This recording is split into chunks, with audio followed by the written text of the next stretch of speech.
Hi, my name is Amy Vetter, and I'm here with Patrick Stern from Spotlight Reporting. Patrick, would you like to talk a little bit about yourself and Spotlight Reporting before we get started? Yeah, thanks for having me, Amy. Really excited to be here.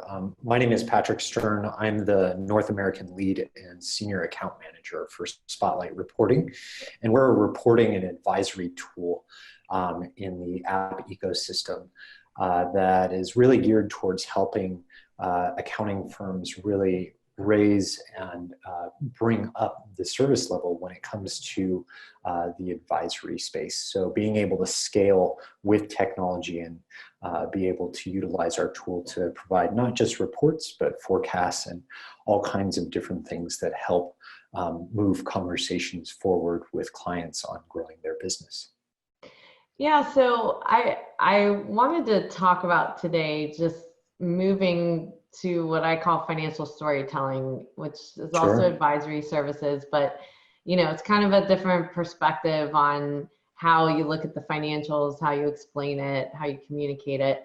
And I think a lot of people struggle with when they're told about moving from compliance to advisory, what that really means, how do they get there, and so forth. So maybe you can kind of go through what are the steps that, why are you seeing people wanting to do this, number one? And number two, what are the steps that they're taking so that they can achieve this new service line? Yeah, I mean, there's no surefire answer to just say this is the way. Yeah, It's very client specific. It's industry specific. There's many different approaches, but certainly what I've seen is some interesting takes on just really making sure that there is in-depth discovery around really understanding what are clients' goals and what hmm are the challenges that they are facing in achieving that. And when you really ground a lot of your conversations, I mean, a lot of times we're already dealing with a lot of those conversations around those elements all the time. It could be right. cash flow and meeting payroll next month. It could be, saving for, your kid's college tuition or something like that. Those types of things are really fundamental, basic things that we're already talking about, but we have to keep in mind when we are not just providing a report and an output, but more importantly, thinking about advising them towards achieving those goals or mitigating risk, around those certain goals. So that's, if I was to boil it down to the bare bones basics, I think that's where, a lot of the elements are already there. A lot of accountants already have those elements. I think just formalizing that and having that as a touch point that they constantly revisit is really critical. Now, building a narrative around that, especially with a report that touches on that, allows you to, basically go through and talk about why it's important and relate it back to those goals and needs and challenges that they have and how that affects them, whether it's, indirectly or directly. And so that Mhm. way, their customers and their clients or your clients can really, get a better understanding, and it's more tangible because the numbers and the tables. Okay, fine. How, clients ask, what does this mean to me? Well, Right. that's what they're asking for is, I have goals and needs and challenges. How do these numbers relate to me? And that's the narrative that we're trying to bridge in the So I advisory think that's a process. really important gap that a lot of accountants have to overcome, where they have been pushing reports over or thinking that's the most important thing that a client wants because that's the deliverable, that's the product that they've been used to giving. And often, so for myself, I am not a trained tax accountant. I went through the audit path, and then I was in advisory roles and consulting. And so I have always hired tax accountants, and I struggle with these relationships because they don't want to talk. I have gone through a number of tax accountants because of just getting the meetings that you want, getting the questions answered that you need, or having them do some digging and research and being able to communicate it back in a way that, you know, my husband's not an accountant, so how is he going to understand, and so forth. So how does someone go about filling that gap if that's not what they were trained to do? And, you know, technology is definitely moving in this direction. How do I get better at that communication if I want to become an advisor? I mean, again, it's, you know, there's no surefire like path, you know, surefire way that will really build that. And everybody's coming from different levels of experience. Mm-hmm. But I certainly would say that I come from the technology, you know, consulting world. I've worked with all the big enterprise companies and all the smallest startups.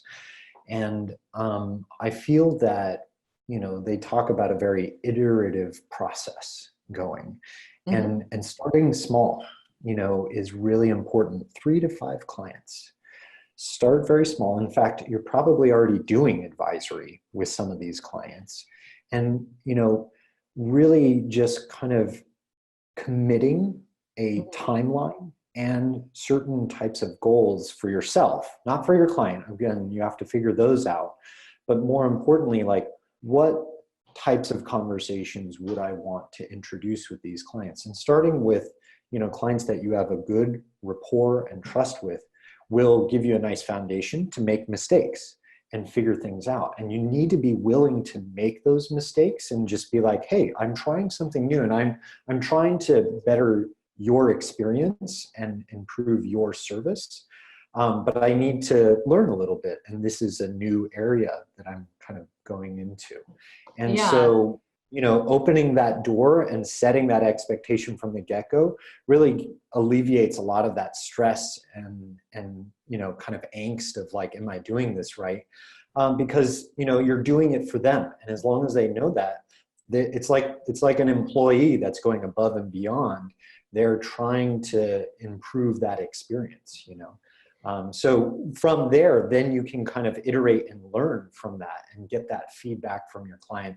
Deliver a report. Next month, we'll do this based on your feedback. And then you kind of iterate from there. And then you standardize those workflows. And ideally with tools like Spotlight, you're able to build templates and really build in those workflows that save you not just the time, but allow you to actually unpack and spend the time doing more of the analysis, which is what clients really want. Yeah, I think it's a couple important points there. Is one is starting small, is not trying to be everything all at once or feel like you've got to be perfect right when Mhm. you're going into this. But the other thing is finding, you know, those safe clients you can be open and honest with. Where when I started my business, I had been an auditor by trade.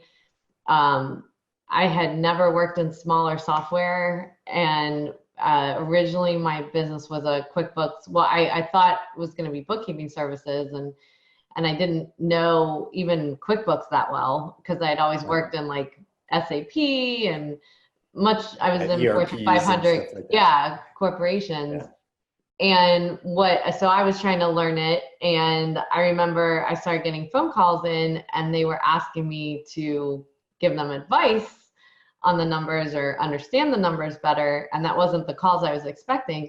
I remember going out to my first client, and he was asking me like some now very simple questions, but I had no idea, you know, at the time really how to use QuickBooks. And I think he asked me something about undeposited funds. And I'm like, you know Mm-hmm. what? I'll get back to you on that. Yep. And the whole meeting was like, okay, I'm going to go research that for you or whatever. Mm-hmm. And the biggest thing that I realized was I went home that night, drilled in, you know, what is he talking about? And I got back to him by the next day. And what you find is like sometimes the term advisory seems so big, but it's actually these small little conversations that you're having with clients. You know the information, that you've been trained on it. This is your experience. And it's getting comfortable with saying you don't know. You know, you'll go back and research. And as long as someone knows that you'll get back to them, they feel that they've received, you know, the kind of advice or value that they're looking for, because they don't know where to look. They don't have the expertise or where to start.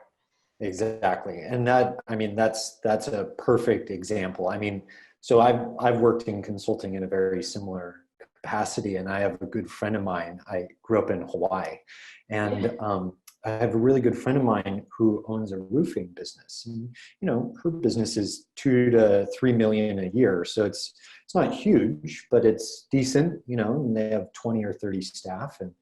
And she's just like, the bookkeeper just wants to do this, and that's it. My tax guy, he just wants to do this, and that's it.